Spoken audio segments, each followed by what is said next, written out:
They say the town of Larkspur was swallowed by the forest, but what really happened has been hidden for decades. Imagine a place erased from every map and memory. No warnings, no survivors.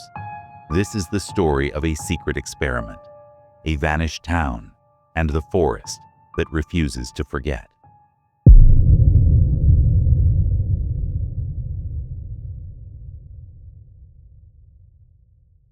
In 1956, deep in the thick forests of Oregon, there was a small town named Larkspur. It was the kind of place that seemed frozen in time. A logging community of just over 300 people, tucked away so far from the nearest city that few outsiders ever visited. The kind of town where everyone knew each other's names, where children played barefoot in the dusty streets, and families gathered for Sunday dinners around wooden tables. Larkspur wasn't on most maps, and it rarely saw visitors. The nearest town was miles away, past winding dirt roads and dense patches of towering fir and pine trees. It was quiet and peaceful, a place almost untouched by the fast pace of the outside world. But in the fall of 1956, everything changed. The town vanished. Not because of fire, flood, or war. No, Larkspur simply disappeared, wiped off the map, erased as if it had never been there at all. I first learned of Larkspur while researching Cold War-era government experiments. Hidden among pages of heavily redacted documents was a memo marked Project LARKSPUR. It was labeled top secret and almost entirely blacked out. But what little remained hinted at something chilling. An experiment in environmental manipulation and population containment. The goal was to test a new form of biological warfare, using accelerated plant growth to physically absorb a small town. The experiment was designed to see if nature itself could be weaponized, forcing residents to evacuate as their homes and streets were swallowed by vegetation. The site chosen for this test? Larkspur. Before the project began, Larkspur was a typical, unremarkable logging town. Lumberjacks returned from the forest, tired but content. Families gathered at the diner or the post office where mail arrived twice a week. Kids attended the small schoolhouse, and on weekends, church bells rang through the crisp mountain air. The government's presence was subtle at first. Men in suits appeared quietly, setting up strange equipment near the forest's edge and by some homes. The residents were told not to worry and to carry on as usual. But then, the strange things started. In early October, a low, constant hum filled the air at night. It was barely audible at first, more felt than heard, but it vibrated through walls and floors, unsettling pets and making some people restless. Gardens and wild plants erupted with unnatural growth. Leaves thickened, vines lengthened, and moss spread across surfaces overnight. Neighbors whispered about how the vines crept under doors and wrapped around fences like living chains. One local farmer, James Whitman, kept a journal describing these odd changes. He wrote about waking up to find thick moss covering his crops and strange fungi growing on his porch. The air felt heavy, almost choking. "The forest is alive," he wrote. "It's watching us, waiting." Doctors in town were baffled. Many residents developed respiratory problems and mysterious rashes. But when government agents arrived, they dismissed the symptoms as seasonal allergies or hysteria. They urged the townsfolk to remain calm and continue their daily lives. Yet, the humming grew louder and the vines grew thicker. By mid-October, the changes were impossible to ignore. Windows and doors warped under the pressure of twisting vines. Roofs sagged beneath moss and creeping plants. The humming noise sometimes swelled into a low roar that rattled bones.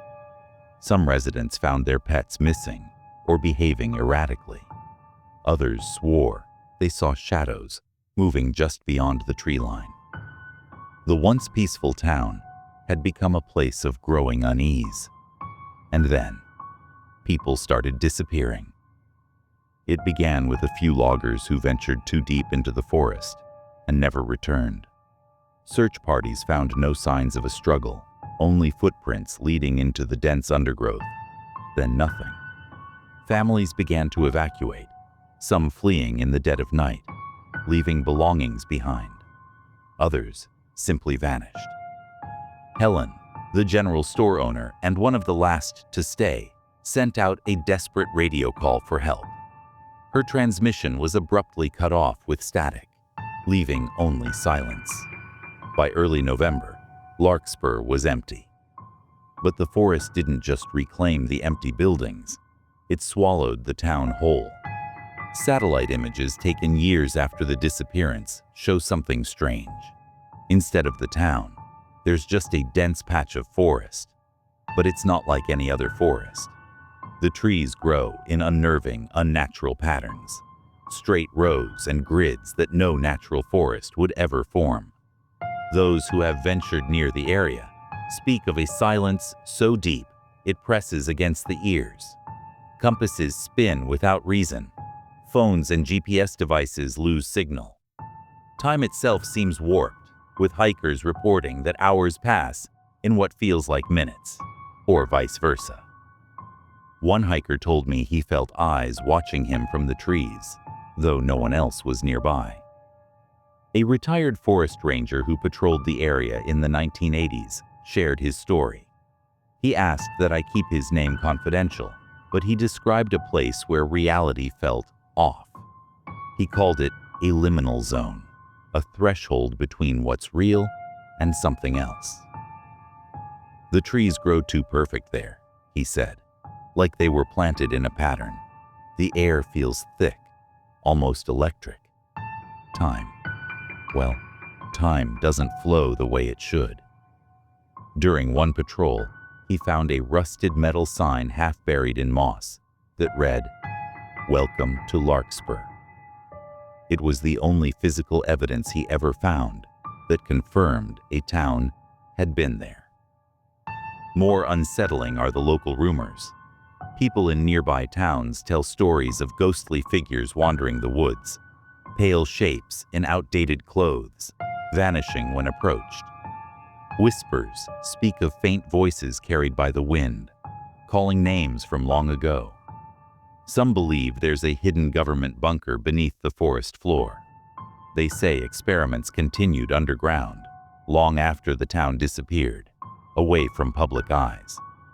Officially, the government denies any knowledge of Project Larkspur or unusual activity in the forest. The area is classified as protected wilderness. Requests for information are met with silence or vague statements about conservation. But the documents I uncovered tell a different story. Project Larkspur wasn't simply about growing plants faster. It was an attempt to erase an entire community, to contain something no one outside the project was meant to see. The residents were caught in the middle of an experiment that spiraled out of control. The accelerated growth wasn't just vegetation. It seemed almost alive, reacting to the people and the environment in unpredictable ways. Animals fled the forest or disappeared entirely. Weather patterns near the town shifted inexplicably.